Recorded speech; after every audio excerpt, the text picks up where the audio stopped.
It's Matt and Mitzy's Muppet Movie Mania.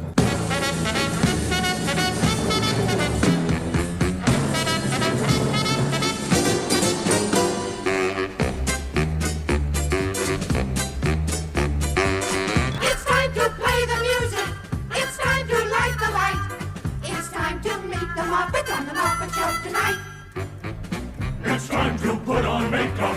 It's time to dress up right. It's time to get things started. Why don't you get me started? It's time to get things started on the most sensational, inspirational, celebrational, Muppetational. This is what we call a Muppet Show. Sorry. Muppet Movie Marathon. I don't know, we could put any M word we want there. Muppet Movie... Madness. Minute. Minute. It's gonna be a little longer than that, I 1 think. minute.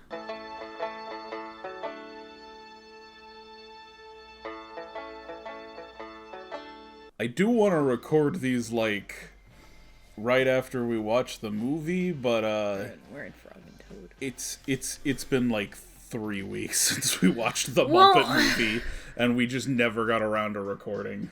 We watched it. We watched both pretty late in the night, and then it's like I suppose. got work in the morning and all that crap. But, so now, right now we're gonna do just the first two, actually. We've watched both the Muppet movie and, the Great Muppet Caper. The Great we're Muppet gonna- Caper is way more fresh in my mind than the Muppet movie right now. Well, let's start with the Muppet movie. You know, I hear this movie is dynamite.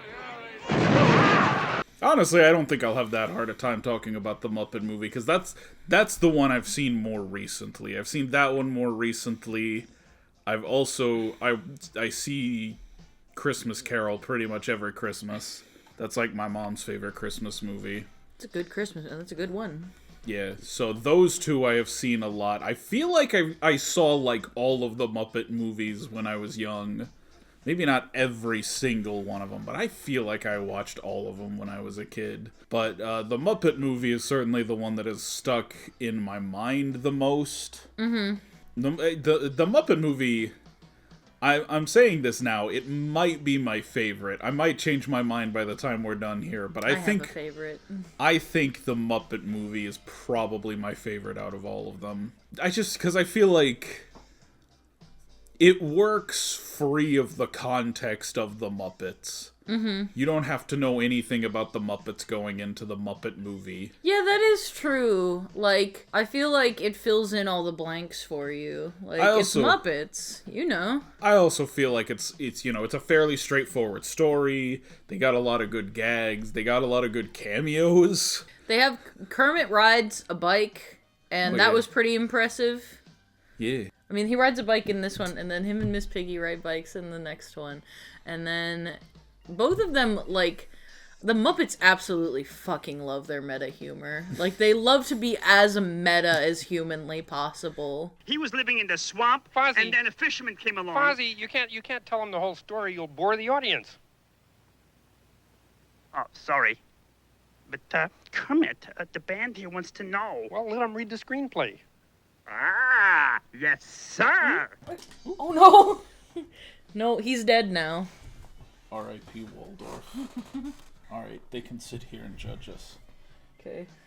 My little off-brand Lego Statler and Waldorf. Yeah, they looked a little off-brand. There's some sort, like, it wasn't even, it was like specifically, ooh, we're doing pop culture Lego-ish things. And I'm like, well, give me that Statler and Waldorf. Gentlemen, that's straight ahead. Private screening, room D. Private screening? Yeah, they're afraid to show it in public. Oh!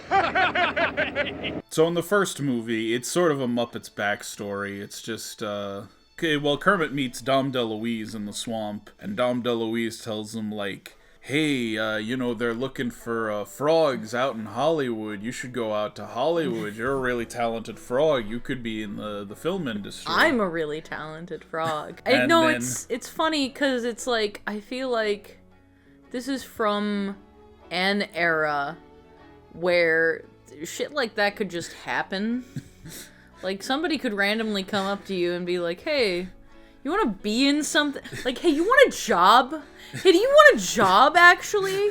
Yeah, no, the 70s were wild. Guys were just rowing boats through the swamp, giving people jobs. It's true. That's just what they were doing. That's how you got a job, actually. If you wanted to get a job, you have to bring your resume to the swamp, and You just sit there, like, picking a banjo, singing about, like, all the previous jobs you had. yeah, no, that was the only an way. account manager down at the Ford dealership. So he strikes out to go to Hollywood to make it big, and he meets a bunch of other people along the way who also are interested in being famous. And of course they get sidetracked by a lot of stuff. Mainly there's a guy who owns a frog leg restaurant who wants Kermit to be his mascot. And he's, like, obviously not into it. Like, he's super grossed out by it. Like, why would you want me to do that? Like, what's fucking wrong with you? A frog leg burger on a bright green bun. Oh, that is terrible. That's the most appalling, disgusting, revolting thing I've ever seen. I know, I'm a great businessman and a sweet fella, but I do lack the skills of a performer. I don't know. I think this man genuinely does not see what is wrong with him as a person. I thought Animal was gonna eat him at the end. I thought that was gonna be it. I thought his hand was gonna reach out and just, like, take it, and just he would be no more. That's their main, like, hang up. Also, like, you know, Kermit meets Miss Piggy, and Miss Piggy's really into him, and he's kind of into Miss Piggy. In what universe is she not? In what universe is she not down bad for this little green freak? But then she was, like, kind of dicey about it, kind of, like, backing out, like, second thoughts about this whole thing, you know?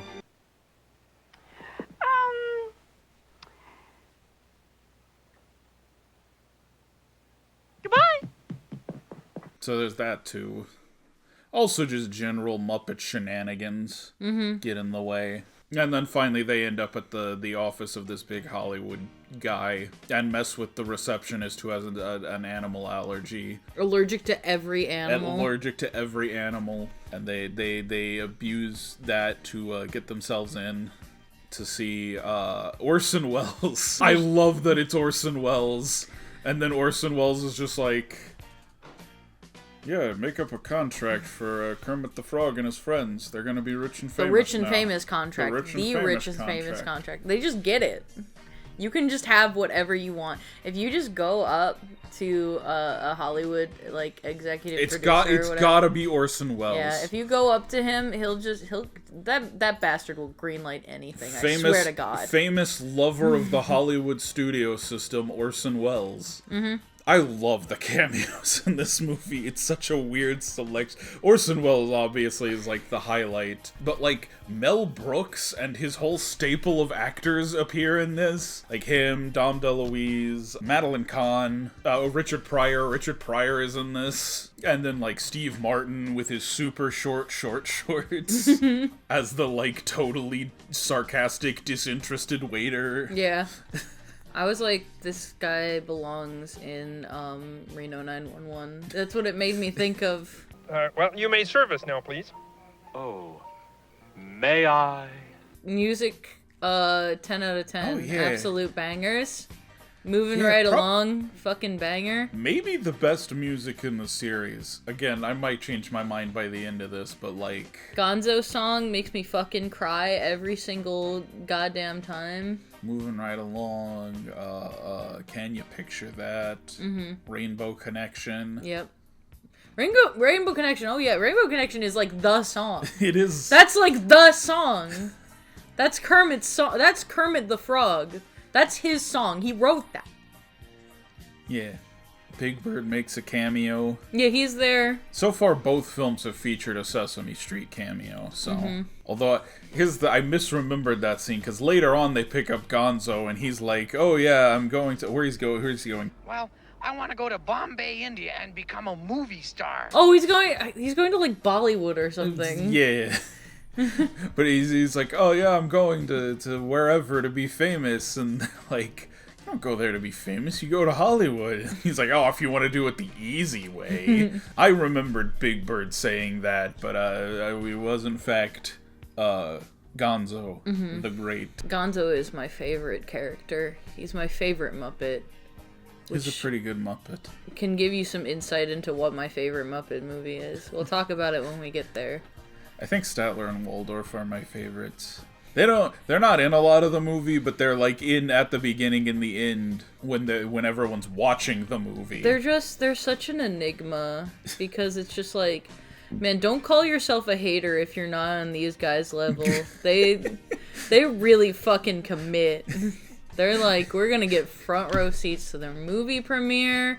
We're gonna get our own box office, or no, we're gonna get our own private box at their shows and just go there every day just to fucking riff on them. We're gonna be in their production of A Christmas Carol. Yeah. We're gonna move in with them. Yeah, we're gonna move in with them. We live in their house now.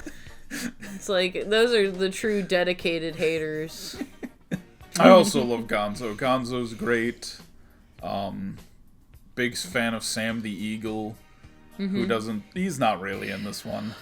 Sam the Eagle never really fucking does anything in any of these movies. He just shows up, disapproves, and leaves. You are all weirdos. Ugh. That's his whole shtick. I love in Muppet Vision with 3D where he's talking about his like grand 3-hour finale, a salute to all countries but mostly America. I don't know, I like them all, the Muppets. They're all funny characters. Oh, you left the door open and Kat showed up. Oh no, it's her. She's here. She's here to give her 2 cents on the movie. She Razzle does dazzle. nothing of movies. World famous cat. She's here to put her butt right in the face of everybody. She has never even seen Pulp Fiction.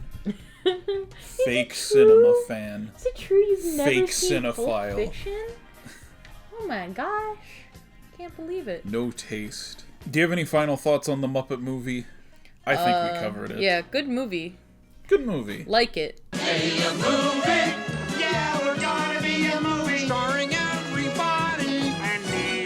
And then there was their second film, The Great Muppet Caper, from '81, which is weirdly like it's a story. They're like specifically making a movie in the film, so it's like a fictional story, but they're all still like themselves. They're all still Kermit and Fozzie and Miss Piggy. Really bringing the meta humor in on this one. Yeah.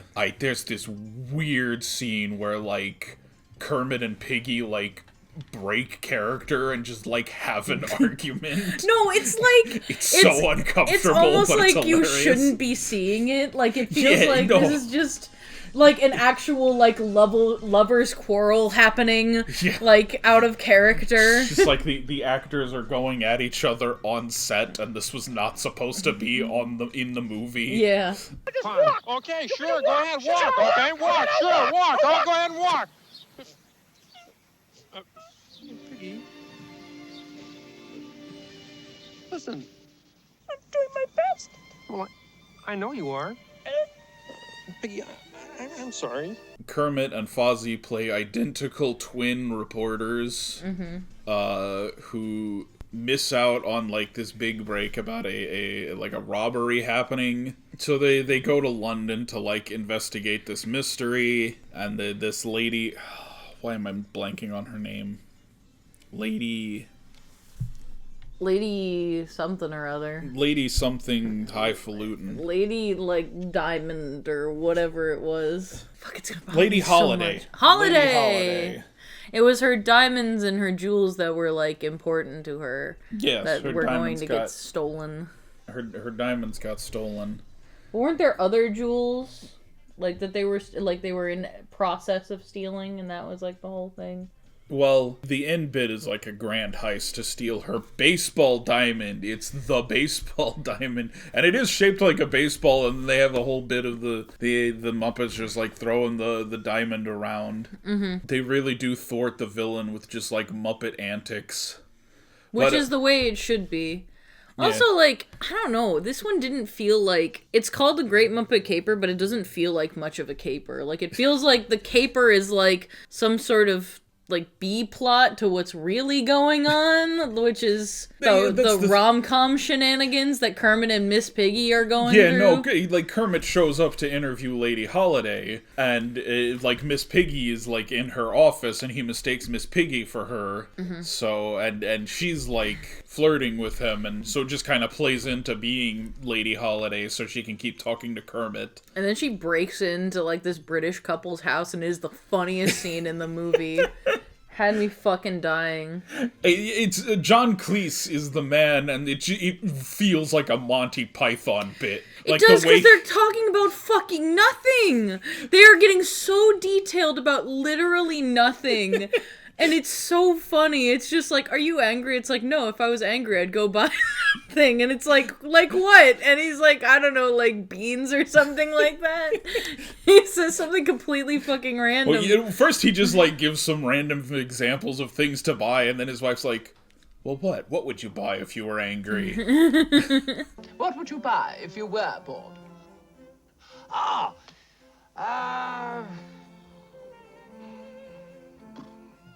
Jar of cow's foot jelly? Meanwhile, they're just, like, totally casual about Miss Piggy being in their house. Yeah, no, they're like, the woman's like, I think I saw a pig climbing up on our roof. And then it's just like, oh, whatever. And then it's like, oh, I think I see that pig. And it's just like, he just doesn't care. He literally finds Miss Piggy and Kermit in the closet, and it's just like, oh, hey, what are you doing here? It's like, oh, I'm sorry. Yeah. Anything I can do for you? And she's like, well, could you recommend a restaurant for dinner? He's like, oh, well, there's this place, but it's really more of a supper club. Which I have no idea what the fuck that is. I don't know what a supper club is supposed to mean. Maybe I'm not, like... It's some British. I mean, maybe I'm not, like, fancy enough to know what that means, but it's just like, that sounds stupid. That doesn't make any sense. I think it's a British thing. Is it? Maybe British people, tell me. Sort of an old British thing, Tell me of your supper clubs that aren't restaurants. Come be closer to Okay. me. Come be more in frame. Okay. You recall that pig I mentioned? The one that was climbing up the side of the house. That's the chap. That's the chap. Yes, I seem to recall that. Well, he was in there just now, along with a lizard. I see. And what did they want? Name of a good restaurant. I told them the Dubonnet Club. That's more of a supper club than a restaurant. Yes, well, I tried to tell them that. But, yeah, and then there's the whole bit of them, like, staying at the rundown hotel. I love that they let the bluegrass band from the Muppet Show be a part of this. Like, the leader of the bluegrass band owns the hotel. The song is really fucking good. They all show up for the song. The Happiness Hotel song is really, really good. Yeah. There's some good ones in this, too. I don't think it's quite as good as the first film. Yeah. I mean that musically, but in general, I don't think it's quite as good as the first film. Yeah, I think it is less consistently entertaining.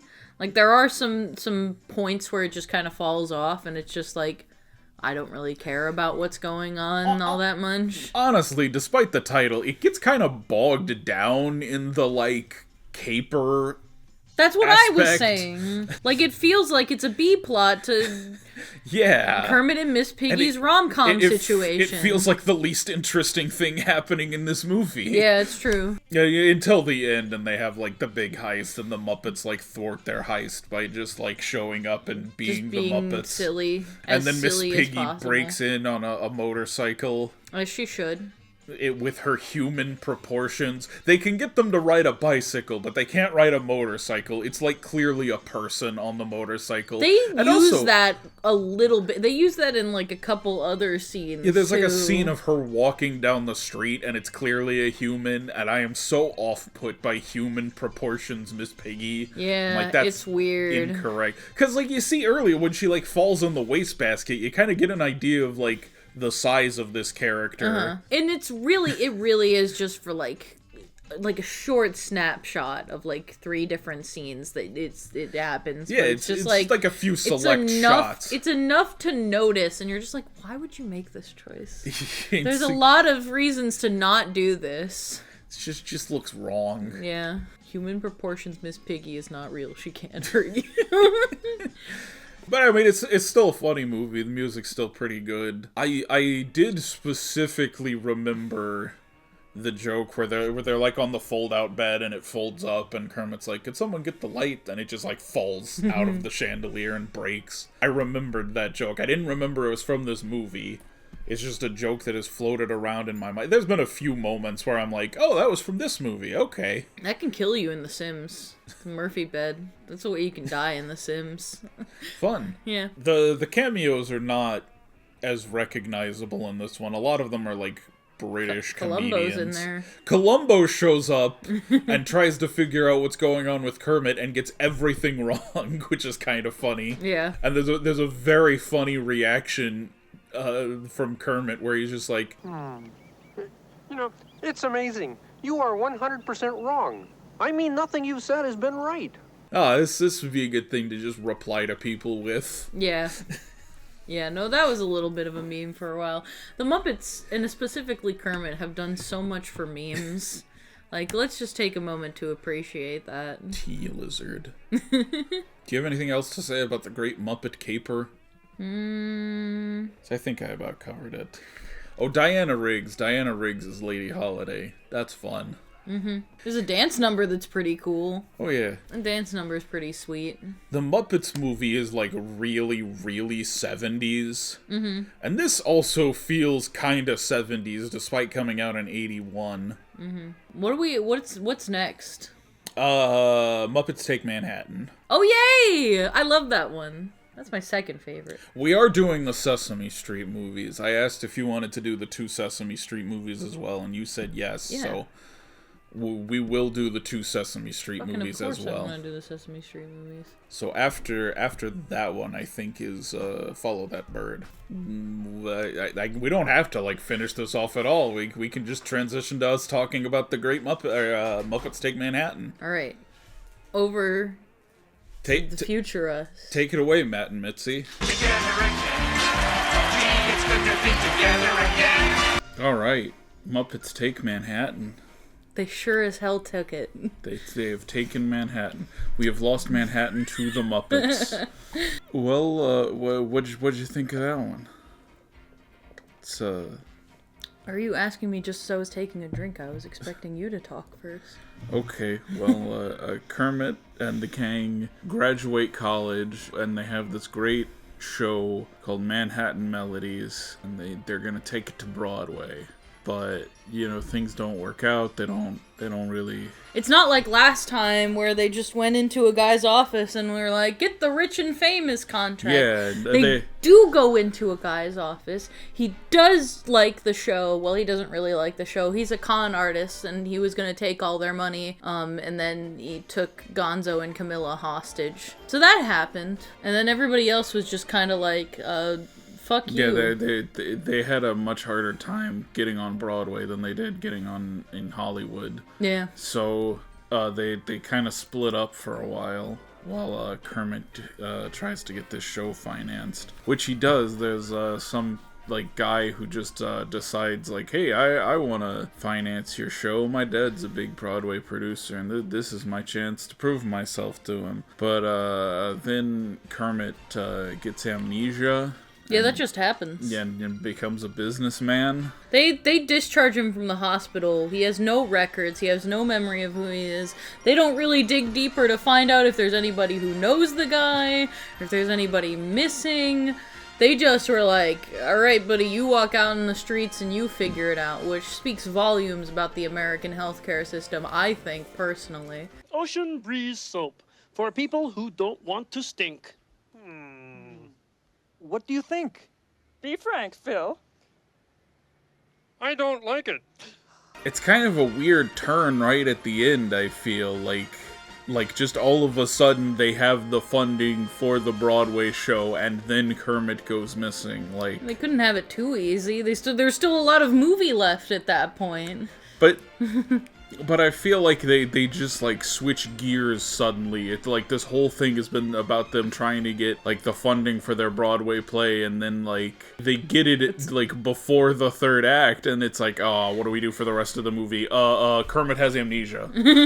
It's like 2 movies in one. There's 2 different plots to this movie, I think. But the Kermit amnesia thing is, like, kind of short-lived. It's only the last, like, 20 minutes of the film.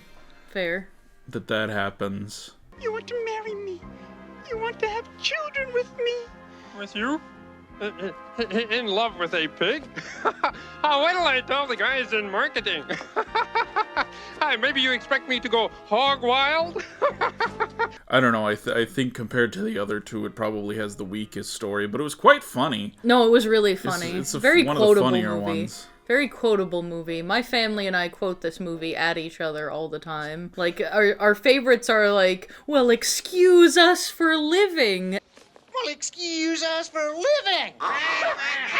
And also just the chef in the middle of the movie theater. We're just like, it's 3D. Like, if there's a popcorn in 3D. Popcorn popping in the face. Like, if any of us have anything we can just, like, throw up into the air, we just yell that.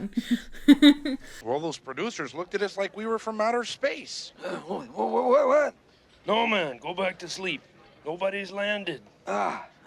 There's some songs in this one. I like the songs in I this like one. the songs in this one, too. Although, There's a Muppets Babies pilot in this one. yeah, that one feels a little weird, too. It's just kind of like, why are we, like, babies for this musical number? Like, it does feel like a backdoor pilot for Muppet Babies, but I guess it's also kind of like, hey, a lot of the other Muppets aren't in this movie. Like, this is a really Kermit-centric film. Mm-hmm. They do not give a lot of time to the other Muppets. It's a very Kermit and Miss Piggy centric film. Piggy also plays a pretty big role. Well, but I feel like that sequence almost exists just to, like, throw in some of the other Muppets in this plot where they, like, kind of don't do anything for most of the movie. Well, it's a plot where they all break up, right? And then Kermit's he's still trying at their dream, and the Muppets are just like, well, we gotta go make ends meet, and also we can't keep weighing you down. Like, because Kermit gets mad at them. And then they're just like, man, we're really being like a burden to Kermit. We should just go find jobs and let him sell the show. And then they send in, like, letters and stuff about how great they're I like those sequences. Those are really funny. Like, where they just all have their own different bad jobs. Except Fozzie. He's hibernating. There's at least one musical number in this that sounds a little too much like the Tom and Jerry movie song, well, we were friends to the end, ain't we, my friend? So that's stuck in my head right now, but it's not from this movie. Again. Yeah. Well, they did it first, didn't they? Yeah, I guess so. So you could say the Tom and Jerry song is like this one, actually. Yeah, but that's what's stuck in my head right now, not the actual Muppet song. We two were friends to the end. Ain't we, my friend? We're going opposite ways. Were we supposed to go the same way? I do like it when they're just, like, in people's offices, like, oh, it's got a song, and it goes like this. I think it's funny when Kermit, like, puts on different personas. Like, he gets all dressed up trying to sell the show. Like, he comes in and he's, like, this, like, fast-talking, like, rich dude, I guess. The guy just throws away the script right away, but if a talking frog ran into my office with an afro and just started yelling nonsense at me and handed me a piece of paper, I'd be like, well, I might as well see what he just gave me. We'll take a meeting, all right? We'll set a conference call, and remember Lenny. Boffo Lenny. Socko Lenny, okay? It's John Landis.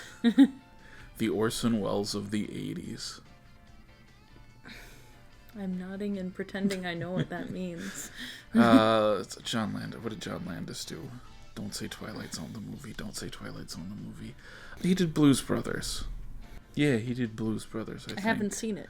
Anyway, the Miss Piggy suit is much less noticeable in this one, she's roller skating after a guy, and Yeah, it does happen. There is a Miss Piggy suit moment, but it's much less noticeable. They cut away from it way quicker. They put her like way in the background too, so you kind of can't tell how big she's supposed to be. Yeah. God, this movie's funny. I like the scene where they're like, where the guy's trying to get his skates back, and Piggy and Kermit are they just start fighting. Yeah. And he's like taking each side, like he's just like, you know what, just keep the skates. You two-timing her? No, it's just Jenny. She's a friend. She's been trying to help me sell the show. He's got to sell the show. What show? Well, if she is just a friend, then what about the Huggies? What? The Huggies? You gave Jenny the Huggies? I don't know who else. What else happens in this movie? Piggy and Kermit get married at the end. That is nice. She tricks him into getting married at the end. She doesn't trick him. They were gonna get married. Listen, he already agreed to it. But she just like brought a real priest to their play. And he just started. You know what? That makes it more authentic. That makes it more real. Actually got married. This happens in SpongeBob. There's an episode of SpongeBob where this happens. You know this? You've seen this? It's not a newer episode now, but it's like around like season 5 or 6 or something like that. I can't remember exactly. Where SpongeBob and Sandy get married, and that was like a big selling point of the episode, but that was just a play. Do you remember this? No. No? That was after I stopped watching. Okay. But all the Sesame Street characters are there. All the like minor Muppets who didn't get to do anything in this movie are there. Everybody gets to come to the wedding. Yeah, Traveling Matt from Fraggle Rock is there. He gets to attend their wedding. He gets to attend the wedding. Are we gonna watch Fraggles together? Oh, there's not a Fraggle movie. There should be, but can we watch Fraggles anyway? I suppose we could. Nothing's stopping us. Nothing's stopping us. No rule that says a dog can't play basketball. Yeah, the Muppets Take Manhattan. It's a fun one. I wore my Jason shirt since he also took Manhattan. And I wore my Beetlejuice shirt because that was also on Broadway. We did a good job, I think, coordinating our outfits. Actually, I do like that first guy they're talking to, and he keeps bringing up shootings, and they're like, no, there's no shootings in this. No shootings. Songs, dances, shootings. No shootings. Some fun cameos. Joan Rivers is in there. Yeah. She and Miss Piggy are selling perfume. It's a funny scene. Yeah. The actual mayor of New York is in this movie. At least at the time. The Muppets can get anyone. They just like, hey, do you want to be in a Muppet movie? And if you don't say yes, what kind of person are you? Just a few years later, we could have had Giuliani in this movie. What are your like personal thoughts on this movie? Enough just saying what happens. What's your personal connection to this movie? What was the mad experience? It's fun enough. It's funny. Like I said, it's like a weaker story, I think, compared to the first two. But it's funny. Look, buddy, I don't take my clothes off for anyone, even if it is artistic. I didn't have it. It was a pretty good time. Yeah, I've said before, it's the Muppets. Like, when is the Muppets not a good time? I mean, when they're not written well, but it's the Muppets written well. I mean, my connection with this was a family movie night favorite. So you've seen this one a lot. I've seen this one a lot, but like especially when I was a little kid and we had it on like VHS. That's how I experienced this movie, on a CRT television on a VHS. Do you think this is the one you've seen the most? It might be Muppets from Space, actually. I don't know, maybe equal. Maybe I've seen both of them equal times. Okay. I don't know. Because I'm pretty sure I have only seen all of these once, with a few exceptions. There's like the Muppet Movie, the first one, I've seen a few times. Christmas Carol I've seen a lot. Mm-hmm. And there's maybe one or two others in there I've seen more than once. Space I've seen more than once, because you showed it for movie night not that long ago. Yes. So yeah, Muppets Take Manhattan. They did it. It was decent. I do think it's kind of been a downgrade every time. I think if I had to rank these, I would go in like order so far. I don't know. These are still the good ones. Honestly, I don't think I've ever seen like a Muppet movie I didn't enjoy. Like, maybe there's ones that I haven't seen. Maybe I've got some blind spots, but I don't think I've watched a Muppet movie and not had a good time. I don't know. I like the two like more recent Disney ones I wasn't that into, and also Kermit's Swamp Years I remember being really bored by. But I guess we'll find out. Foraging ahead. Next time. Actually, next time we're doing a Sesame Street movie. Oh, okay.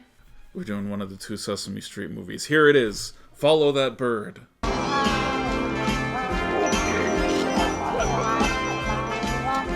Alright, we're back with Follow That Bird. Because I asked you if we wanted to count the 2 Sesame Street movies, and you said yes. Yes. Sesame Street is adjacently Muppets. They are, like, the characters on Sesame Street are Muppets. Yes. The Sesame Street universe and the Muppet Show universe exist in the same. They exist. They're in the same. Well, yeah, like Kermit is a Kermit's recurring character on Sesame Street. Kermit was in this one. He's in this just movie. think It's actually the last movie where Jim Henson played Kermit the Frog. Yeah. Really? Yeah. Huh. Okay, here's one. Why does a chicken not cross the road? Because it's chicken. Get it? Oh.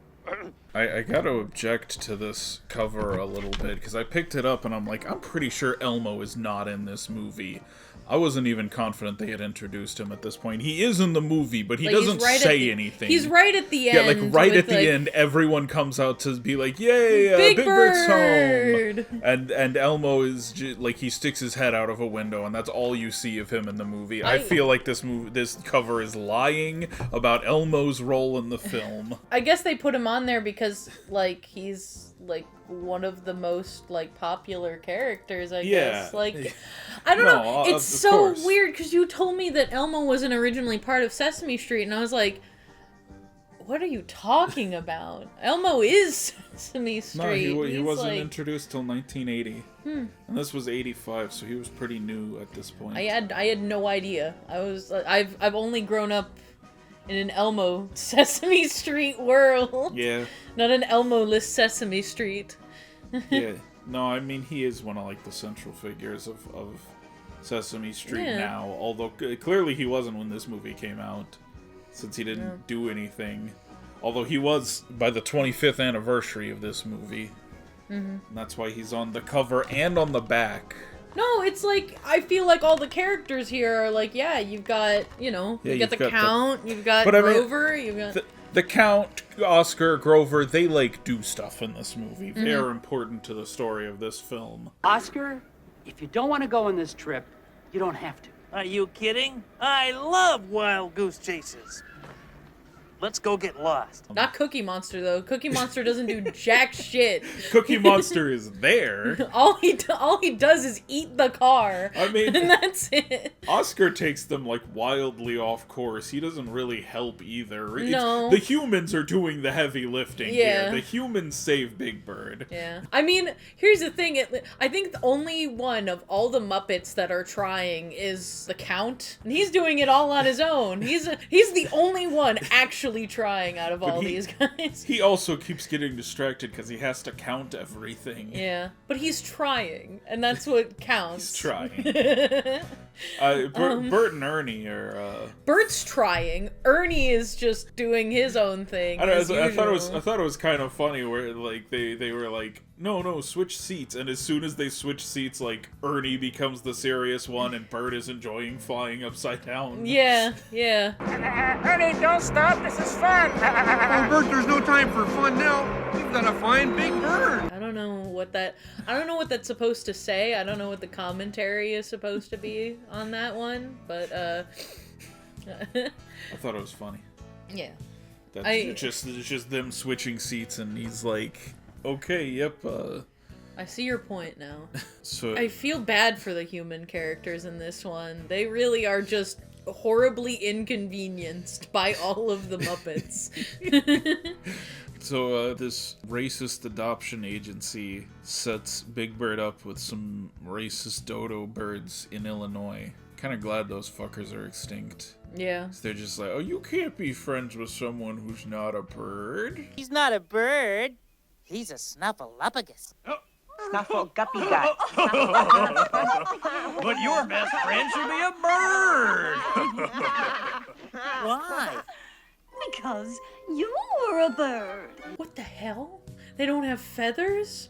No, absolutely not. I'm surprised they didn't make racist comments toward Kermit while he was doing his reporting. They're all like, you need to be with your own kind. Yeah, I want to talk to a bird reporter. I don't talk to frogs. Go interview some frogs, little man. So he decides to walk back to Sesame Street. And everyone at Sesame Street's like, ah, crap, we gotta go find Big Bird. Because Big Bird has made a stupid decision. He's just trying to walk from Illinois to New York. See, I thought this movie was gonna be like Good Will Hunting, which is another movie where it's like, oh, our tall friend has disappeared. Hello, Razzle Dazzle. She has entered the room. Razzle Dazzle would be a good name for a Sesame Street character. Yeah, Razzle Dazzle the cat. One the cat. One cat! Chevy Chase is doing the weekend update with Kermit the Frog. Chevy Chase is in there. Yeah, Chevy Chase is on the TV, and John Candy is State Trooper. Yep. We're like closing in on like the entire Spaceballs cast because Spaceballs and Sesame Street have a very small little the Muppets or Spaceballs and the Muppets, excuse me, has a very small window of like. If the Venn diagram is here, there's a very itty bitty middle point. Because Mel Brooks is in the Muppets movie, and then Joan Rivers was in the last one, Takes Manhattan, and then now John Candy's in this. Also Dom DeLuise. Dom DeLuise was Pizza the Hut, and he was in the Muppets movie. Are you sure you know how to fly a plane? Trust me, Bert. Well, all right, I don't know about this. This is like a perfectly serviceable Sesame Street movie. I think my biggest complaint about this movie is it kind of drags in some places. Like, Sesame Street is like supposed to be a show for like little kids. Yeah. And I feel like there's points where the little kids would just start getting up and walking around in the theater because they'd lose focus, you know? Like... But I think you've got everything like a kid who likes Sesame Street would want to see, you know? Yeah, you got it all covered. All the characters are there, and they're all doing like funny little antics. Mm-hmm. It's a cute little Sesame Street movie. We need to talk about Oscar the Grouch as a character, because I've started thinking about him a lot in these past few hours of just like, he's not an antagonist, he's not a villain, he's not a bad guy, he's just a dick. They were just like, we're gonna put this character in our toddler show, and his only purpose is to be a dick. That's it. That's his whole like purpose in life, is to be a major asshole. They open this movie with like the Grouch national anthem, which I feel like should be introducing the other Sesame Street movie, Elmo in Grouchland. I get that was 14 years later. Yeah, but still, it's But, weird like, that that's how it opens. Yeah, it's kind of. I guess it's like, ooh, it's our one big Sesame Street movie, but they should have held on to that one, and used it in Elmo and Grouchland instead. Mm-hmm. What else? There's a North by Northwest reference. Oh yeah. In this movie, Big Bird gets chased by a plane. North by Northwest is one of the movies we watched for my music and film class. Oh. Yeah. I don't think I've seen Follow That Bird before. This was a little... No, I hadn't seen it before my either. time. Like, Elmo and Grouchland I was contemporaneous with, so that was like... I probably watched that more than once. I don't remember it at all. I have not watched it since I was like a little bitty baby, but I did in fact watch Elmo and Grouchland when that came out. This... Like, if I saw it once. Yeah, I saw it. I feel like I'm in the same boat as you, where, like, if I had seen it, I'd probably seen it when I was like a really little kid. Yeah, and I just don't remember. Yeah, it's not in the memory. So this was my first time watching this that I'm aware of.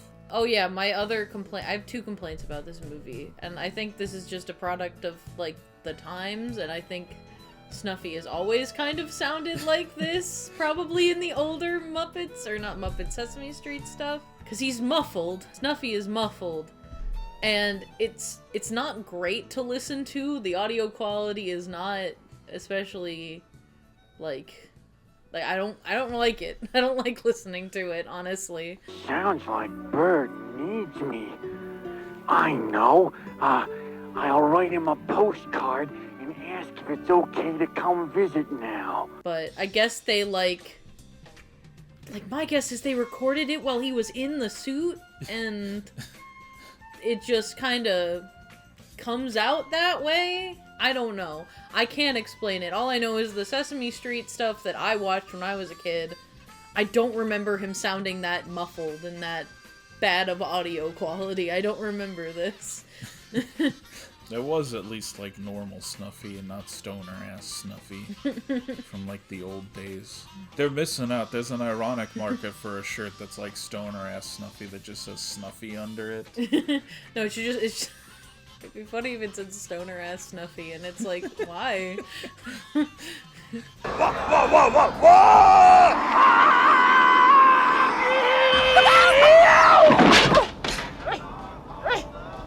Big Bird! Big Bird, I found you! Big Bird! Big... This is not Big Bird. You are imposters! Grover can fly. But Big Bird can't. But Big Bird cannot. If I showed you if I showed somebody who hasn't seen Sesame Street, yeah, look a lineup of all these characters, and it's just like, hey, guess which one can fly? You wouldn't be like, oh, it's the blue guy. You'd be like, oh, it's the bird. He doesn't really help either. No, he doesn't do anything. He just flies around. Like, I think the people, I think, like, of all of the Muppet characters, non-human characters that do the most, in terms of, like, helping find Big Bird, I think it's the Count, because he is on his own, and he is actually looking, despite getting distracted by the counting. He's trying. I mean, and Grover's Bert. trying. He's just, like, not True. Good at it. No. He decides Bert... they need his help and instead just wakes up the guys at the circus. And Bert is the first one who spots Big Bird. Bert is actually the first, and if Ernie had not fucked up at that point and hadn't just flown right past and put the airplane upside down for no reason, they would have had him. It's funny. It's funny to watch. It's a funny movie, even, like, as an adult. There's a lot of jokes I enjoy. I wasn't bored by it. As far as, like, something to put on for your child, like, this is something you could put on and, like, kind of, like, it would be fine to just sit there and watch it with them. Mm-hmm. Like, there's stuff for kids that I just, like, wouldn't want to watch at all. Yeah. Like, I mean, like, for, like, toddlers, for, like, babies. This you could put on, the kid will probably enjoy it, especially if they're a Sesame Street fan. And it's you know, a pleasant enough sit. Mm-hmm. I don't think you need to see this one. Yeah. Necessarily. There's a scene where they're just throwing lettuce everywhere. That happens. There's a salad tossing scene in this movie. Mm-hmm. It's at an ethnic restaurant for Grouchland. One of the humans, I forgot which one, asks for a tossed salad, and I was like, oh, I know exactly what's going to happen now. Good, I'll have the tossed salad. Hey, better make that 2. 2 tossed salads! Yeah, but then everyone started tossing salad. Yeah, that was just, then everybody just started doing it. Good movie. I give this one an 8 out of 10. Or an 8.5 out of 10. I think that's my rating for it. See, I'd give this like a flat 7. It's what it needs to be. Mm-hmm. I don't think I really need to watch this outside the context of, like, showing it to a child. Honey, it's time to have a kid. I'll say this, like, Big Bird is the right color scheme. Something about the colors of Big Bird just light up, like, the baby part of my brain. I'm just like, yes, correct colors. There is something about just like looking at the Sesame Street characters that just makes you like it triggers something in your brain. Big Bird it especially just feels though. Good he's to just look like at. he's that like nice golden yellow, and he's got like the purple eyeliner. Yeah, he just feels good to look at. Yeah, he's the right color for like a toddler. He's like this stimulates my toddler brain. Anything else? No, on to the next one. Alright, so going into this, I had to ask what counted as a Muppet movie, and I'm like... Because a lot of it is, like, straight-to-video or, like, TV movie stuff, so I'm like, okay, what counts? And I'm like, it's gotta be 60 minutes, and there was one weird oddity that was exactly 60 minutes. It was Muppet Classics Theater. We watched this, and then we just forgot to ever record something about it. It's just the Muppets telling, like, random bedtime stories. Almost feels more appropriate for, like, a Sesame Street thing. Good songs. Yeah, It introduced Gonzo and Rizzo as the narrators, which... Connects to the next thing we're gonna talk about. Connects to the thing we have probably much more to say about. Yeah, because we watched it recently, and not 5 months ago. It was like 5 weeks ago. Whatever. It was still like a long time ago, so we're like, I feel like we can kind of barely cover that one and no one's gonna care. Because that was sort of the outlier. That was the one that's like, okay, when people say like the Muppet movies, this one they don't tend to include. You're supposed to say, not by the hair of my chinny chin chin. Are you suggesting that I have facial hair, furball? No, I only meant that... So, Muppets Christmas Carol. So we're just not good. We're just gonna skip talking about it. I mean, if you have anything else to say about it, go ahead. But the only thing that really stuck out with me is like, wow, like, and I think this is gonna stick out for me about a lot of the movies. Is just like, Miss Piggy must have like a fucking contract of like, I have to be the love interest, or I'll fucking kill everybody in this room and then myself. Like, I get it in movies where she's just playing herself, but it seems like every single play, it's like, no, if we have like a husband and wife character, Kermit and Miss Piggy, that's just there. We're just putting them right in there. Miss Piggy is out for blood. She's like, ain't nobody else acting a romance with my mans, and I will not act a romance with anybody else. She's one of the 3 pigs, and then she's King Midas's wife. And Gonzo is Rumpelstiltskin, which I thought was pretty funny. Our next story is all about a weird little man who can spin straw into gold. Don't tell me you played a weird little man. Yes, I do. Typecasting. Well, she's in that one too, yeah, isn't she? She's the main lady that I don't remember the name of. The sun light is shining upon you brightly now, so everyone knows how holy you are. Like the baby Jesus. Alright, on to the Muppets Christmas Carol. Yeah, speaking of the baby Jesus. It's all the ways that we show love that feel like Christmas. Muppets Christmas Carol. It's Christmas right now. Yeah, Merry Christmas, everyone. It's definitely not the end of May. Why else would we be drinking cocoa and wearing Christmas-themed outfits and having a Christmas-themed dog right here? My Christmas-themed outfit is like a summer outfit, though. Well, whose fault is that? Maybe the fact that it's like almost as far away from Christmas as we could possibly get. We're like a month away from like the 6 months from Christmas mark. Which is maybe when we'll be doing the next Muppet Christmas movie. We might actually catch up and do it on the correct time, yeah. This video will probably be out by Christmas. It'll be Christmas when this video comes out. That would be nice, actually. Like, this would be a nice little, like, gift wrap present. Ain't that sweet? Okay, go on. Because it is taking us all year to watch these. Say things about the Muppets Christmas Carol. Oh. Hey, light the lamp, not the rat, light the lamp, not the rat! My apologies. Put me out! Put me out! What? It's the Muppet movie I've watched the most, for sure.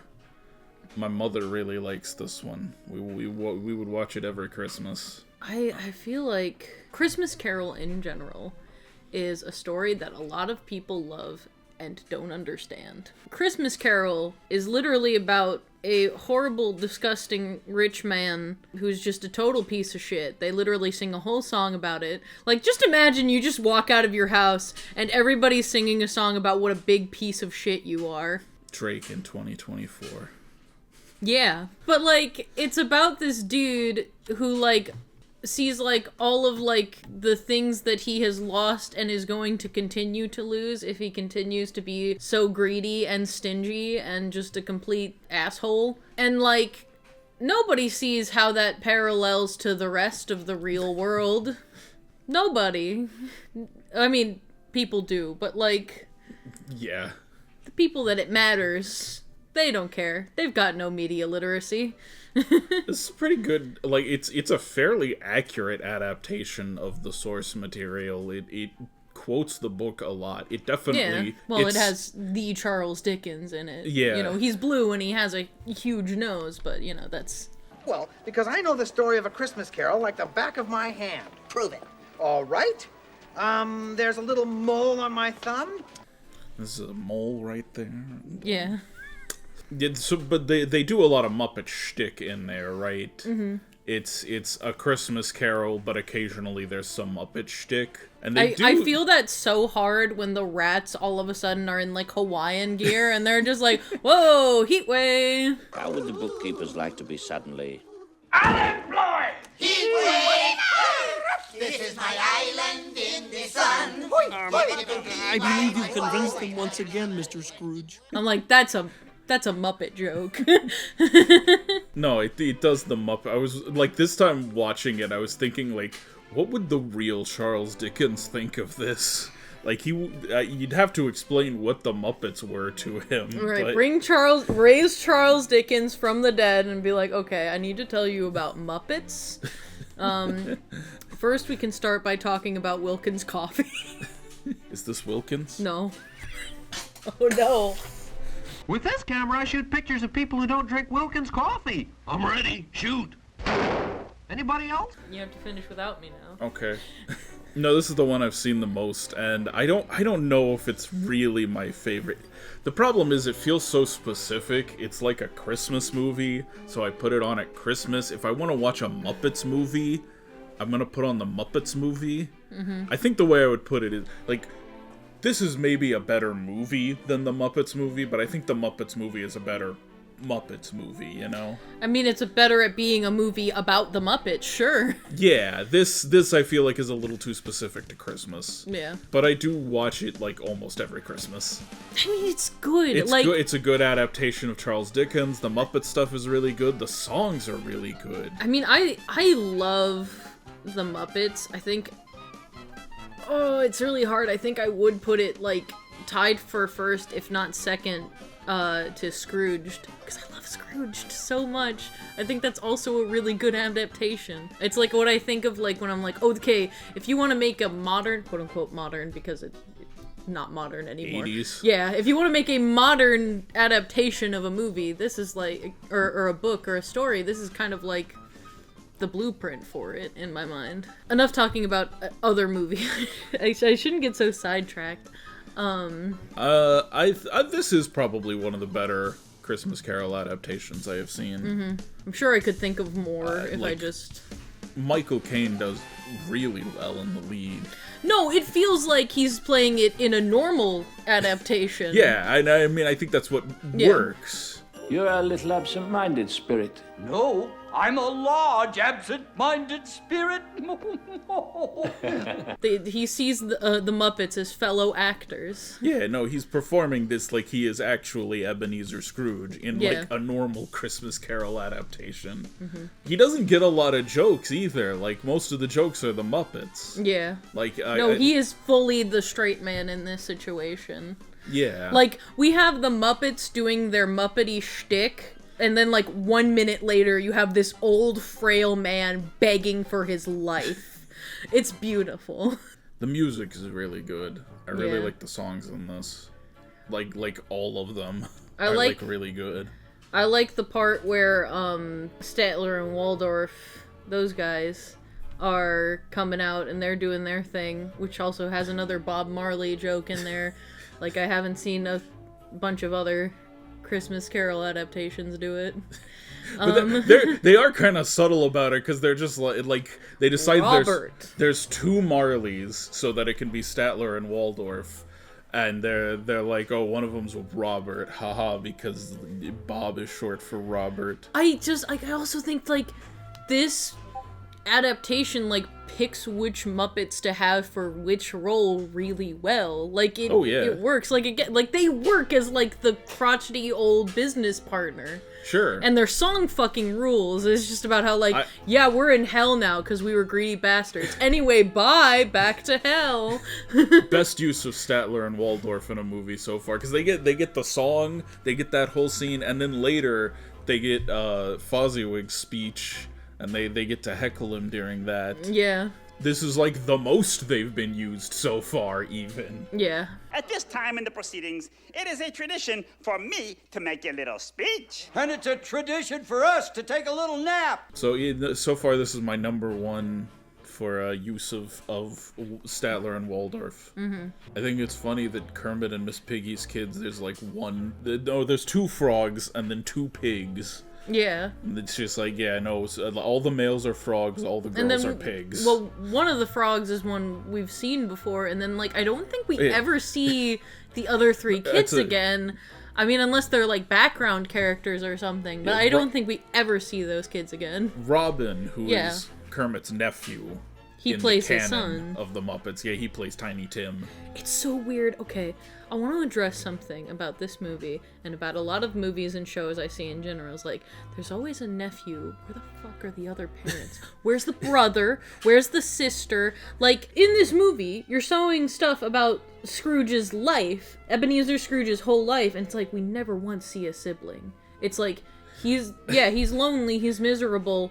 Where did the other sibling come from? How did they have a nephew? In the original book, and this is cut from most adaptations, in the original book, Scrooge's sister died at, like, Christmas. Oh, no. And then, like, that's kind of why he hates seeing Fred. Oh, okay. But God, you can imagine, like, they would at least show her, like, as a child then, right? Like, in, like, his childhood and stuff like that, or, like, through his teen years or whatever, like a connection with his sister. Again, it doesn't show up in a lot of adaptations. Even this one that pulls so much from the book has left her out. But it feels so relevant, right? Like, also, again, like I said, who is Kermit's brother and or sister? Do we see that? Can some Muppet expert, like, bring it up for me and show me, like, oh, actually, here they are. Yeah, who are Robin's parents? Where's this boy's parents? Maybe they're in Kermit's swamp years. We'll have to wait and see. Yeah. You will love business. It is the American way. Sam. It's just... Oh, it is the British way. Good. Yes, headmaster.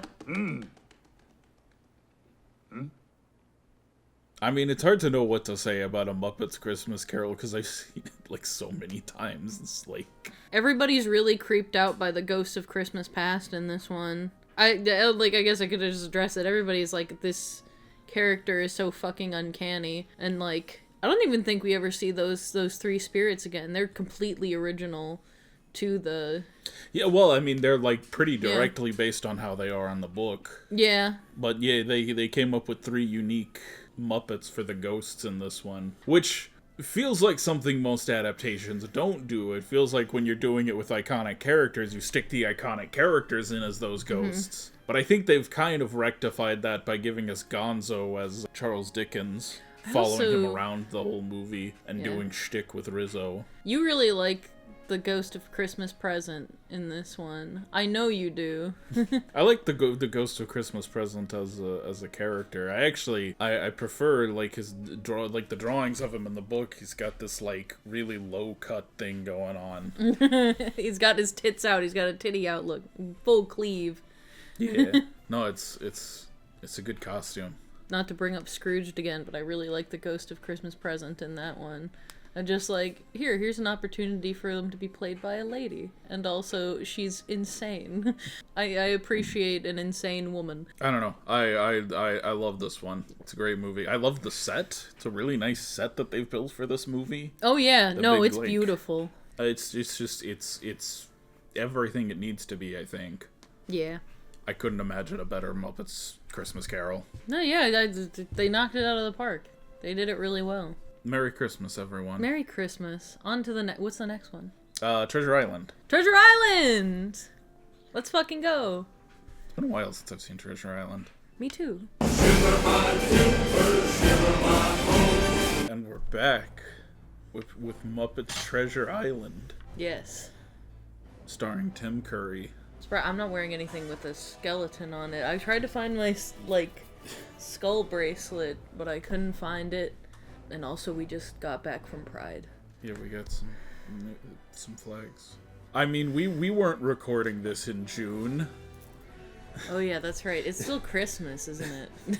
Yeah, it's still Christmas. This will come out like June next year. No one will know. What's gayer than Muppets? Tell me. I'll wait. Tim Curry and the Muppets. You know what? Yeah, good segue. That's what we're gonna talk about today. You can go if you want to, Jim. Come on. Yeah.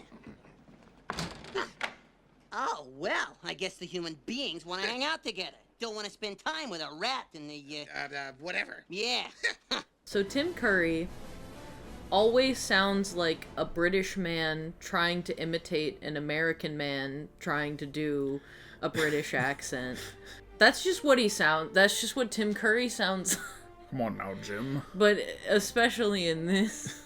No, this is a fun one. I feel like they've carried over a lot of what worked about Christmas Carol, right? Yeah. Because you've got the one star, the one shining big human star. Lead. Although this one also has Jim as a human, which I think kind of works for the film as well. Mm-hmm. But then throws Gonzo and Rizzo in as like his tag-along buddies. Gonzo and Rizzo have been kind of established as a duo at this point. They've been established. Yeah, and I mean, in the last one, they were like sort of omniscient narrators who were outside the story. In this one, they're part of the story, but they're still just kind of there for riffing. Yeah, they're just kind of like... It's a Muppet movie, we're doing Muppet shtick. They're two guys chilling in a hot tub, 5 feet apart, because they're not gay. I don't know if that's true about those two. I mean, I think... Okay. Gonzo's sexuality, as far as it goes... Gonzo's gender is obviously not here or there. It's not the most non-binary character. Like, I think he's just chicken sexual. As far as I know, he only expresses romantic and sexual desires towards chickens. And maybe it's straight, maybe he's only attracted to girls' chickens. We've never seen him ogle a rooster. But, you know. Rizzo, probably bisexual, so I don't know what I'm talking about. They're not fucking each other. They're not fucking each other. They're not gay for each other. No, they just hang out. They just hang out. There are bingo games every fun-filled day. And margaritas at the midnight buffet. Margaritas at the midnight buffet. Also, like, great music in this one. Mm-hmm. Might have the best music Oh yeah, of any the Muppets opening, movie. the opening is a absolute banger. They really knock it out of the park with the opening. And then it's just like, it feels, okay, so like, I know this feels like I'm just saying this because it's just like, every movie is this popular movie, but it feels so Pirates of the Caribbean, like... I mean, yeah, it is a pirate movie. But like, it feels like it's kind of on that level of like, intensity, almost, like, despite the Muppets being there. Yeah, I mean, again, like with Christmas Carol, they do the story pretty straight. Yeah. They just kind of have Muppets doing goofy stuff in the peripherals. Yeah, no, Treasure Island, like, it gets pretty adult, is the thing. This is like this is the darkest Muppets movie. Yeah. He died? And this is supposed to be a kids' movie. There's like a lot of death. There's drinking. There's sex, implied sex. Don't worry, the Muppets don't fuck on screen. Tim Curry says hell, both in reference to the place and as an explicative. Yeah. He tells the crew they're going to hell, but then at the end he's like, hell, Jim, I could never hurt you. Yeah. Oh, hell, Jim. I feel like today it would get a PG-13 rating. Like in today's... I don't know if that's maybe, true. I don't know. I think there would need to be a little more violence in this for that. There could be. They could do it. They could pull it off. Sure. Yeah. Kill some of the Muppets. I mean, like, that entire crew is like, it's like almost all new Muppets. Mm-hmm. You could just kill them off and they'd never come back, and it's just like, well, they're dead now. Yeah. Their stuffing was all over the place. Was it old Tim, older Tim, dead Tim? Dead Tim. I love Dead Tim. Best character. I might have gotten the name wrong. Old Tom. Aye, aye. Real old Tom. Aye. Dead Tom. Aye, aye. Tom. It was Tom. Dead Tom. Dead Tom. I think this is the one that relies, like, the heaviest on sort of modern jokes, on, like, topical humor, so far, at least, of the ones we've discussed. It's a lot more topical humor. Now you suffer the wrath of our queen. Boom shakalaka. I think it's probably the least funny one, which is not to say there aren't plenty of laughs. I got a lot of laughs out of this one. I just think it's the least funny one so far. I'm just looking at how hard the cat is judging us right now. She has just the face of judging cat. Now she's looking away like, what, me? Yeah, but it's still funny. It's hella funny. I laughed. Yeah, no, I got some good laughs out of it. I don't know if it was intended to be funny or not, but there's this part where Kermit and Miss Piggy are singing like a love duet while they're just like hanging over a cliff about to die, and then there's like a bunch of crazy shit happening, and it's like, this absolutely does not fit the tone at all. And I wonder if that was intentional, or if they're like, yeah, no, it's a sweet song, focus on the sweet song, don't worry about all this other stuff that's happening. Oh, Smalley, you saved me.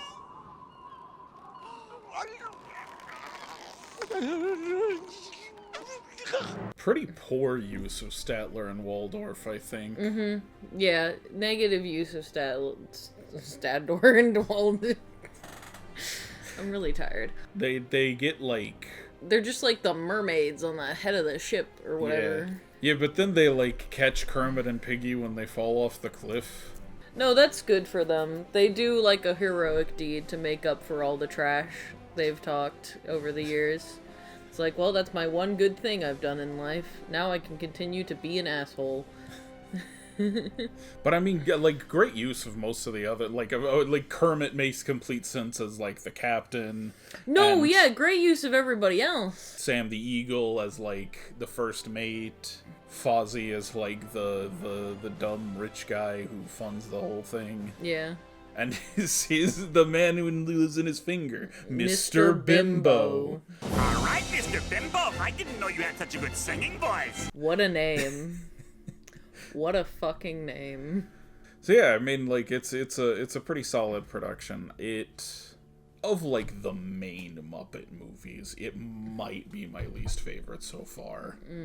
But I mean, if we're including like Follow That Bird and the storybook one. There she is. Yeah, hello. She's like, oh, I should be in this.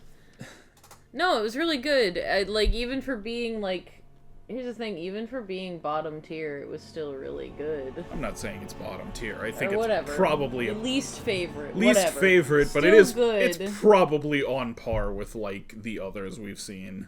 Yeah. It is not significantly worse. I just think it's my least favorite of these. There's at least one that I'm going to have some negative things to say about. Probably. And here's a photo opportunity you will not want to miss. The actual jungle location for the movie Muppet Treasure Island. Oh my goodness. Keep up, people. Tim Curley. Tim Curley.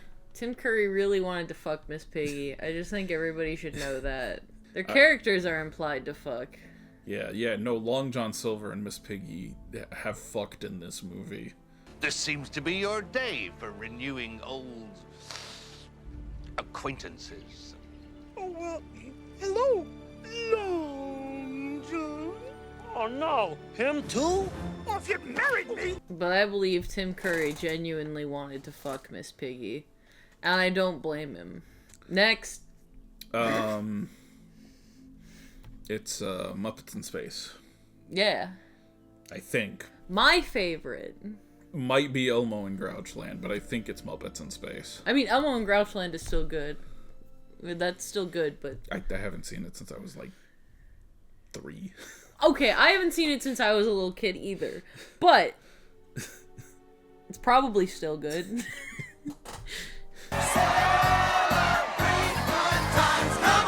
Muppets from Space. I keep wanting to call it Muppets in Space, but they don't actually go to space. They just meet some aliens. Well, there is a segment in the Muppet Show called Pigs in Space. Pigs in Space, yeah. This one is my favorite. It's Gonzo-centric. Gonzo gets the spotlight. Gonzo is the main character. Gonzo means a lot to me. It's also just really funny. My family has watched this movie a lot and has quoted this movie a lot. In fact, earlier today, my dad was asking me what I was doing. And, like, as soon as I told him, like, oh, we're watching Muppets from Space, he was like, build a jacuzzi and we will come. That's, like, my family's favorite line. Build a jacuzzi and we will come, okay? See, I don't know if I like this one as much. It's kind of like a C-tier Muppets movie to me. It's fine, middle of the road, not that great. There's definitely there's a lot I do like about the film. I think it's like one of the weaker ones comedically, and I really don't like the decision to do like all this like 70s funk instead of like an original song. I disagree. I think the soundtrack choices are great. That's like. I don't know what it was, but in the 90s, we just decided, yeah, we should put a bunch of, like, funk music in kids' movies. A bunch of, like, 70s funk in kids' movies. Like, I always think of the Flubber trailer. I barely remember Flubber, but I saw the trailer so often with the, like, do a little dance, make a little love. Get a little square, make a little love, get down to that. I think the music works perfectly. I think funk in general is a genre that tends to be heavily associated with sci-fi and aliens. I don't know if you've noticed this. I've noticed this kind of trend because you even talk about Flubber and that's pretty sci-fi, but also like the funk genre is portrayed as kind of alien in Trolls, in the Trolls series as well. Like, they've got, like, a huge spaceship that they ride around in and stuff like that. Yeah. I just wish they had some original songs. Like, I don't mind them throwing funk songs in there, but, like, 0 original songs. Yeah, but also, to be fair, at the same time, like, they're not, like... It's not like a musical, like a lot of Muppet movies are. I mean, there's the first in the beginning where they start singing Brick House together for a very short period of time. It's not a musical. I feel like a lot of Muppet songs are musical, and this one just isn't. Yeah, and that's what I'm saying, is like, I would have liked to have had some, like, more Muppet musical numbers. Fair enough. I just think that this is, like, this one just isn't. Because, like, not all of them are, you know? I think all of them have been up to this. I think this is the first one that is not. I think they've all at least had a song. And I mean, this one has a few moments where they sing songs, but they're not originals. Like, they do Brick House at the beginning, and then they do Celebrate Good Times. Yeah. Which was in, like, dozens of movies when we were a kid. Yeah. I remember this one. This is the first one I remember coming out. It might have been the first one that came out in my lifetime, but it's the first Muppets movie I remember coming out. Yeah. I remember the, like, promotional cycle for this film. Do you mind? Oh, excuse me. Wait! Oh, good lord! A rat! I hate rats! Then today ain't your lucky day, Doc. I'm gonna list off everything I love about this movie in just like a bullet round go. I love that it portrays the Muppets as just all being like together in like a house, just living together. They're all just like really close quarters roommates in this huge house. I think it's funny that Statler and Waldorf just live with them. Yeah, no, I think that's really funny. I like the energy of them all just kind of just living together. It's not even really a big house. They really have to cram in there. And just it being kind of like... But she's a brick house. She's a brick house. It's like kind of broken and not well put together. Also, there's 2 showers in 1 bathroom, which I think is an interesting choice. 2 showers in 1 bathroom. Like, it makes sense if you're gonna have that many people there, but I think architecturally it's like, who built this? Did they build that with in mind, or was the second shower added afterwards? Many questions. But also, because a lot of the Muppets movies have them playing characters, which is fun. I love this. I love this about it. But also, like, I do love the Muppets movies where they are just, like, friends. Yeah. Like, I think this one, like, really brings them together as just, like, this found family, these friends. Like, it does a good job at, like, highlighting the emotional side of their friendship. Good use of Miss Piggy in this. Miss Piggy is a girl failure extraordinaire. We love her. I love that it's Gonzo-centric. It's Gonzo's story. Gonzo himself is a character that just will say insane shit, and so that kind of works for the disbelief of the rest of the cast, because Gonzo's not acting any different other than, like, staying up to mow the lawn, and, like, even then it's just like, Gonzo is crazy. Gonzo is a crazy guy. Gonzo is an artist. And so it kind of works that they're just kind of like, yeah, sure a sandwich talked to you. Yeah, sure the cosmic fish said this to you. Sure, buddy. I completely disagree that it's not as funny. I think it is incredibly funny. I think the only reason that I didn't laugh as much watching it now is because I've seen it so many times, but I still think it's very funny. I love the entire sequence where they're breaking into the government facility. Everything about that is fun to me. I like that they've got this, like, spy thing going on, like this. It's like kind of a Men in Black pastiche.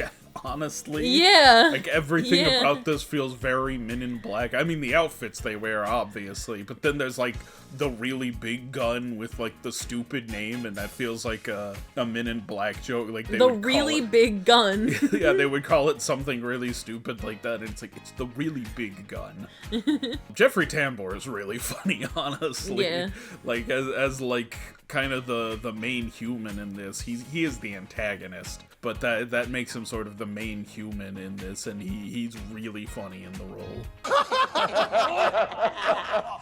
Don't laugh at me! And you know what it gets perfect about Muppets movies that frankly is kind of missing from Christmas Carol and Treasure Island. Granted, it kind of makes sense why it wasn't in those, but this one brings back the weird cameos. There's so many fun, weird cameos. Ray Liotta, David Arquette, Kathy Griffith, Rob Schneider is in this movie. Hollywood Hogan era Hulk Hogan. Then he just addresses the camera directly for some reason. This is for all my NWItes out there. I will continue to dominate wrestling. I will continue to make your back crack, your knees freeze, and your liver quiver. I will continue to put so much pain on you, you'll become my Paniac. Hollywood, would you mind? The rat. While he's holding Rizzo. Yeah. The whole time I was watching this, the whole time I was watching the rat segment, I was thinking about those Jordan Peterson videos. A 2-day rat screaming fit is nothing to sneeze at. A 2-day rat screaming fit is no trivial thing. If you've never seen Jordan Peterson say anything, everything he says about rats is unhinged. I mean, he's an unhinged guy. He's nuts. But, like, he'll go on these rat rants. It's really funny. I am the guy who discovered rats, after all. This is the most 90s Muppets movie. It does feel that 'Cause way, doesn't it? It feels 90s as hell. Christmas Carol is from the 90s, but it's, like, timeless. Like, Yeah. I think... I was honestly surprised it was only from the 90s. I thought it was older. Christmas Carol as a story is timeless. I think Sure, that's but the thing. I think they're... But, like, their Treasure Island, like, there were a lot of dated references in that one. Yeah. But even that one feels a little more, out of time because it is the pirate thing. This is very 90s. Yeah. This is extremely 90s. I do it all for you, ladies. Another thing I love about this movie is, like, the costuming. I love how everyone is dressed, especially, like, all of the, like, Gonzo's fans, like, his new fan. Part of me wonders, it's like, did they have wardrobe for this? Or did they just tell everybody who was coming, it's like, dress up in the most alien shit you can find. Like, just go to your houses, pick out, like, some costumes that you have hanging around, or, like, something with an alien on it or whatever, and just come to the studio.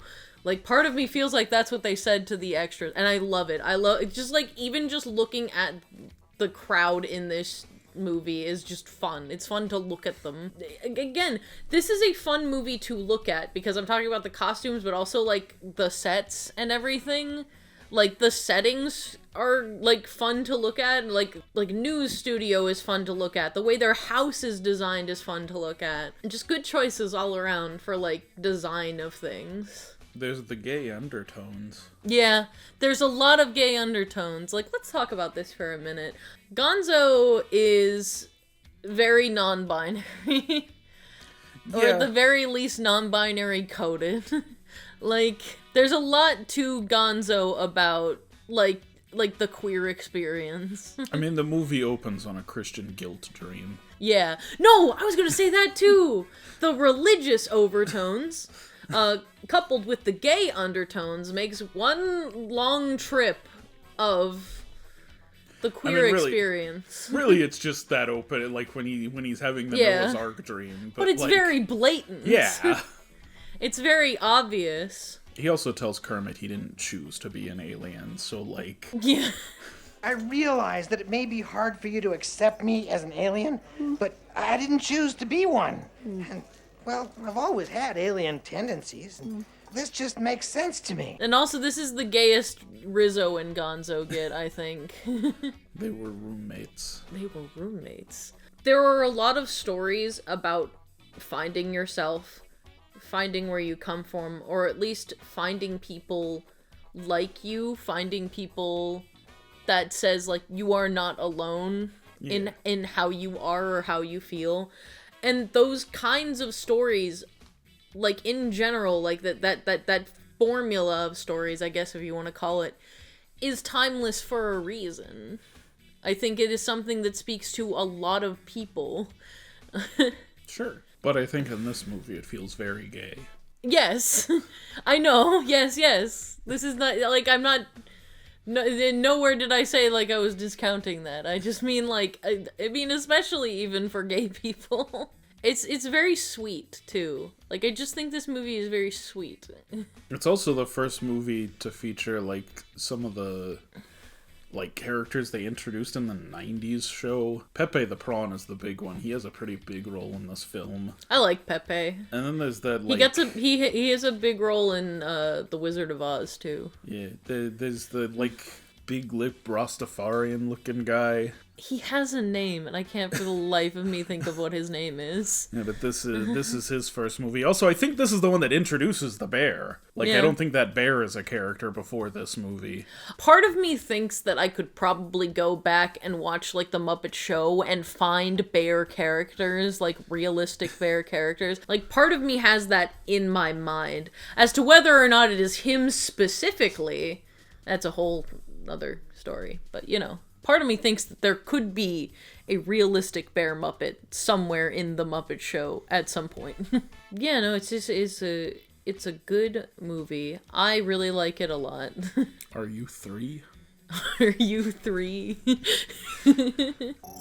Okay, now, this one says, "Are you 3?" But we believe that to be, well, a simple spelling error. It is funny. It's a funny movie, damn it. I mean, that joke is kind of funny, where you're just like, okay, this one says, "Are you 3?" But we think that's just a typo. Also, that like spiral of events he has, it looks like the Muppets live in Atlanta. Yeah, I guess they live in Atlanta in this timeline, in this continuity. Like somewhere in like the Georgia, South Carolina area. Yeah. Maybe northern Florida. Yeah. I tell you this much, they don't live at Florida anymore. R.I.P. Muppet Vision. That's this. I think this is the first one we're recording since Muppet Vision died. Yeah. R.I.P. Muppet Vision. They'll bring it back. They'll see this and then they'll be like, "Damn, we gotta bring Muppet Vision back." Yeah, bring back Muppet Vision. This is if you Disney, if you see this, you have to. You're legally required. If anybody from Disney, working at Disney, even if you work at just like one of the Disney stores in like any of the malls across America, you're legally obligated to bring back Muppet Vision. You have to pass this up the chain of command. They have to know. Anyways, the next one we got is Elmo and Grouchland, which came out the same year. Yippee! I think I'm gonna have a good time watching this one. Like, I haven't watched it since I was baby. Yeah, I was toddler. But I'm fascinated because I haven't seen this one since I was a baby. But I'm optimistic. I'm optimistic that I'm gonna have a good time with this one. I feel it. I don't know. I think it's gonna be weird. It's gonna be a surreal time. It's certainly. I feel like it's gonna make me feel nostalgic in a bad way. Not as in like it's gonna remind me of bad times, but it's gonna make me feel like that kind of like melancholy nostalgic. You know what I mean? Where it's just like, oh god, wow, I'm really old. Nostalgic. I'm like not even like I'm really old, but wow, so much has changed. You know, like when I was a wee bab, things were much different societally than they are now, and I didn't even fucking realize it. You know what I mean? Yeah. Like, I think that's gonna be the energy that this movie gives me. When Elmo and Grouchland came out, there were twin towers. Yeah, that's true. Elmo witnessed 9/11. Oh, we're gonna get to the movie where Kermit causes 9/11. Oh yeah. We'll get there when we get there. All of us watching and wishing we'd find it. I've noticed you're watching too. Someday